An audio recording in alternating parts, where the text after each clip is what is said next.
बिस्मिल्लाहिर्रहमानिर्रहीम। नाज़रीन अस्सलाम वालेकुम वरहमतुल्लाहि वबरकातुहू।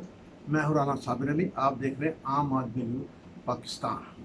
आज बात करेंगे लॉ, कानून ये क्या होता है, इसका तारफ़ मैं आपको बताता हूँ। पहले मैं आपको इसकी डेफिनेशन बता देता हूँ। Law is the body of rules and orders formally accepted by the community and for the welfare and security of community. किसी भी मुआशरे को सिक्योरिटी के लिए, उनकी सेफ्टी के लिए, उनकी हिफाजत के लिए कुछ असूल व ज़वाबित बनाए जाते हैं जिनको कानून कहते हैं। अब तफसील में जाने से पहले आपसे दरख्वास्त है, अगर तो आपने ये चैनल पहले सब्सक्राइब किया हुआ है तो बहुत अच्छी बात है, अगर नहीं किया तो सब्सक्राइब कर लें। अच्छा लगा तो लाइक भी कीजिएगा। ज़्यादा से ज़्यादा लोगों तक इसको शेयर करें ताकि ज़्यादा से ज़्यादा लोगों तक हम इंफॉर्मेशन पहुँचा सकें। तो ये एक मुआशरे के असूल व ज़वाबित होते हैं, जैसे there are the rights, there are duties. जब आपके हकूक़ हैं तो उस पे के लिए आपकी कुछ फ़राइज़ भी हैं। तो हकूक़ व फ़राइज़ के साथ हम मुआशरे में अमन और सिक्योरिटी कायम कर सकते हैं। जैसे कहते हैं where there is a right there is a remedy. जहाँ आपके हकूक़ हैं तो अगर हकूक़ कोई पामाल करता है तो उसके लिए रेमेडी है कि आप अदालतों में जाएंगे, अपने हकूक़ के लिए लड़ सकते हैं। तो कानून और ज़वाबित जो असूल व ज़वाबित बनाए जाते हैं मुआशरे की हिफाजत के लिए, सेफ्टी के लिए बनाए जाते हैं। जिसकी मैं मिसाल देता हूँ। जैसे सिग्नल्स हैं, रेड सिग्नल है जिस पर आपने रुकना है, अगर आप नहीं रुकते तो ये ख़तरनाक है। तो येलो है आपने तैयार रहना है, ग्रीन है तो आपने जाना है। लेकिन बाज़ का क्या होता है, रेड फ्लिकर कर रहा होता है रात के वक्त जब ट्रैफिक कम होती है। उसका मतलब है कि आप रुकें, दाएँ बाएँ देखें, रोड क्लियर है तो आप चले जाएँ। बाज़ का जो है येलो फ्लिकर कर रहा होता है, उसका मतलब ये होता है कि आप रुकने की ज़रूरत नहीं है, आप दाएँ बाएँ देखें, क्लियर रोड, आप निकल जाएँ। तो ये जो फ्लिकर कर रहा है, ब्लिंकिंग कर रहा है, इसका मतलब होता है कि आप एहतियात से चले जाएँ। अगर रेड फ्लिकर कर रहा है तो रोक के जाना है आपने, देख के दोनों तरफ। अगर येलो है तो देखने की ज़रूरत नहीं, इसका मतलब है कि आप बस रुकने की ज़रूरत नहीं, आप देखें और निकल जाएँ। तो जैसे मैं मिसाल देता हूँ, पहले सऊदीया में हादसात बहुत होते थे। जब से जुर्माने रखे हैं, कानून बनाया नया कि जो सिग्नल तोड़ेगा उसको 3000 रियाल जुर्माना, ये तकरीबन बनता है, बहुत ज़्यादा बन जाता है, लाख 1.5 लाख 1.25 लाख रुपए बनते पाकिस्तानी। तो अब जब से ये कानून बना है उस वक्त से क्या हुआ है, हादसा कम हो गए, यानी इससे लोगों की हिफाजत हुई। इसी तरह ओवर स्पीडिंग के जगह जगह कैमरे लगे, ओवर स्पीडिंग करो तो 500 रियाल जुर्माना, और अगर सिग्नल दूसरी दफ़ा तोड़ो तो 2 दिन जेल भी जाना पड़ता है। ये असूल और कानून इसलिए बनाए जाते हैं ताकि लोगों को की हिफाजत हो, उनके हकूक़ की हिफाजत हो। तो ये कानून बने कैसे, इसकी भी एक कहानी है।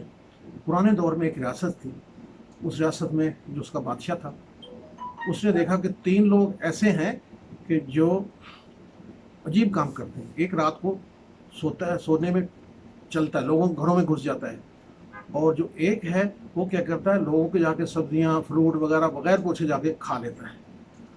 और एक जो है जहाँ दिल चाहे उसको सर्दी लगती है वो आग जलाने शुरू कर देता है। लोग उनसे तंग आ गए। जब उन्होंने शिकायत की तो बादशाह ने कहा ठीक है, आइंदा जो रात को सोने में चलता है रात को कुंडी लगा के, ताला लगा के सोएगा। और जो दूसरा आग जलाता था उसको कहा जी आप हर जगह आग नहीं जलाएंगे, आप एक मखसूस जगह होगी आपकी, तो वहाँ पे आप आग जलाएंगे, वहीं जलाएंगे, उसके अलावा आप आग नहीं कहीं जला सकेंगे। जो लोगों की सब्जियाँ, फल वगैरह बगैर पूछे अनाज उठा के खा लेता था, उसको कह दिया नहीं, ये जो उगाता है अनाज फल उसकी मलकियत, उसकी मर्ज़ी के बगैर आप नहीं खा सकते। तो वो तो तंग पड़ गए क्योंकि वो तो आज़ाद ख्याल लोग थे। तो उन्होंने कहा ठीक है, इसको हम छोड़ते हैं, कहीं जंगल में चले जाते हैं। वो जंगल में चले गए, वहाँ पे जाके उन्होंने अपने अपने मकान बना लिए और अपने बगीचे लगा लिए साथ साथ करीब करीब। तो जो फल खाने वाला था उसने देखा कि जो साथ वाला है उसकी फल वगैरह अच्छे हो गए, सब्जी उसने खाना शुरू कर दी। उसने कहा अभी ये क्या तरीका है, कहता इसीलिए तो हम यहाँ आए, यहाँ असूल नहीं है। जो दूसरा था उसने दूसरे के मकान के पास आग जलानी शुरू कर दी। उसने कहा ये क्यों है, यहाँ तो आप आग लगा दें मेरा मकान जला देंगे। उसने कहा इसलिए तो हम यहाँ आए कि यहाँ कोई मुश्किल नहीं है। जो पैदल चलता था वो ऐसे दो दूसरे के घर में जाके घुस गया, तो उसकी फैमिली और वो लोग तंग पड़ गए। तो लिहाजा उन्होंने बैठ के मशवरा किया कि बैठ के ऐसे करते हैं, कोई असूल ज़वाबित बना लें ताकि हमें ये तंगी ना हो। तो फिर उन्होंने असूल ज़वाबित बनाए कि आग एक मखसूस जगह में जलाई जाएगी, और जो रात को चलने वाला है रात को सोने से पहले हमेशा अपना दरवाज़ा बंद करेगा, उसको लॉक करेगा, और जो किसी की सब्जियां जाके खाता है वो पूछे बगैर नहीं खाएगा, उसे पूछेगा या उसका पे करेगा या खुद उगा के खाएगा। लिहाजा उन्होंने असूल ज़वाबित बना लिए। تو یہ ہے بیسک سٹوری اصول و ضوابط کی کہ معاشرے میں اصول و ضوابط بنائے جاتے ہیں. جیسے ان تینوں نے مل کے بیٹھ کے اصول و ضوابط بنائے تاکہ ہمارا فائدہ ہو, ہماری سیکورٹی ہو. اسی طرح ہمارے ملک میں جو اسمبلی ہے جس کو ہم منتخب کر کے بھیجتے ہیں, اسمبلی میں جا کے وہ مسودہ پیش کرتے ہیں عوام کی بھلائی کے لیے, اس میں تبدیلیاں کرتے رہتے ہیں, دیکھتے رہتے ہیں کہ اب قانون میں کیا تبدیلی چاہیے, کون سا نیا قانون لے کے آئیں تاکہ جو معاشرہ ہے اس میں امن قائم رکھ سکے لوگوں کے فائدے کے لیے, بھلائی کے لیے.